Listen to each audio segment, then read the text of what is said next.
Hey everybody, welcome back to Stray. So we're looking at the connotation and denotation worksheet. The first bit here is the definition. So denotation refers to a word's literal meaning. So that means if you looked up the word in the dictionary, what would the dictionary definition be? So if you looked up puppy, the dictionary definition would say something like a small dog or a baby dog. Connotation, and I think that the definition that I'm going to give here is going to be a little bit different than the answer key for the worksheet is going to have, and we're going to run into this in the second part of this assignment. But I've put that connotation refers to the associations that a word carries. So when you hear the word puppy, what do you think of? And we will discuss this, I think, a little bit more towards the end. So if you think of puppy, you think furry, you think soft, you think cuddly, you think loving. That's the kind of thing that comes out when you think of puppy in a connotative sense. So one thing that gets discussed a lot is positive or negative connotation, and that's this sentence here. Read each sentence from the story, decide if the underlined word has a positive connotation or a negative connotation. Write a plus sign or a minus sign in the space provided.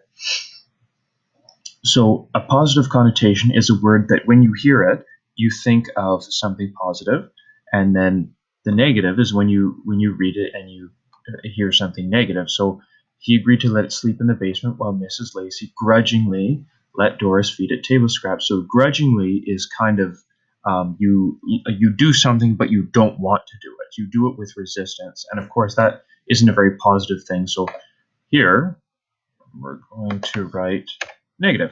That is a negative connotation for grudgingly. For this one, where did that come from? Mrs. Lacey asked as soon as Doris put the dog down in the kitchen. And I read that kind of just as a left to right. If you were reading this, how someone would actually say it, Mrs. Lacey probably said it like, where did that come from? And when you read it in that sense, that, to me, gives a negative connotation as well. It doesn't seem positive. It doesn't seem like she's happy that the dog's there. She knows that it's a puppy and doesn't refer to it as a puppy. She refers to it as that, and that's the reasons that would make me think that it's a negative connotation. Number 3, it always wagged its tail, eyes all sleepy when she found it there. This sentence offers a bit of context. I think it's a positive sentence because it's describing how cute the puppy is, and also you would know if you have a dog yourself that when a dog wags its tail, it's happy. So this one I'm going to give a positive connotation. If I can find, there we are, the plus sign on my keyboard. And then finally, number 4, but she rose up heavily. And heavily is kind of a negative word. It doesn't say that she jumped out of bed excited. She rose up heavily. And so in that case, I'm going to give it a negative connotation as well. I think connotation in and of itself is a very subjective thing up to interpretation. So I think in this sense, you're trying to get into how the author expresses it, not necessarily that a word necessarily has to be always negative or positive. It's up to how it's used. And so this is a skill that you're developing here. The next part of the page is we're using this sentence up here, and we're answering the questions because of it.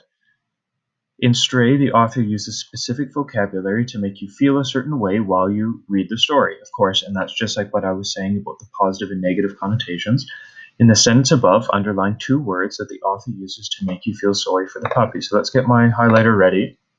I think abandoned is a good word because that makes you feel as if it's unwanted. And of course, that's very sad.